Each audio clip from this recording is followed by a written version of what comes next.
3 କିଲୋରୁ ଊର୍ଦ୍ଧ୍ୱ ଗଞ୍ଜେଇ ଜବତ, ସ୍କୁଟି ସହ ଜଣେ ଗିରଫ।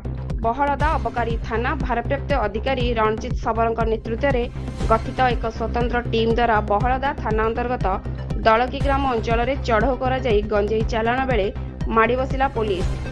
ଜଣେ ବ୍ୟକ୍ତିଙ୍କ ପାଖରୁ 3 କିଲୋ 300 ଗ୍ରାମ ଓଜନର ଗଞ୍ଜେଇ ଜବତ କରାଯାଇଥିବା ସହିତ ଏକ ସ୍କୁଟି ଜବତ କରାଯାଇଛି।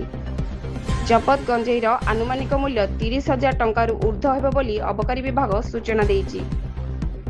ଏନେଇ ବହଳଦା ଅବକାରୀ ଥାନା ପକ୍ଷରୁ ଏକ ମାମଲା ରୁଜୁ କରାଯାଇ ଘଟଣାର ଅଧିକ ତଦନ୍ତ ଜାରି ରହିଥିବା ବେଳେ ଗିରଫ ବ୍ୟକ୍ତିଙ୍କୁ କୋର୍ଟ ଚାଲାଣ କରାଯାଇଛି।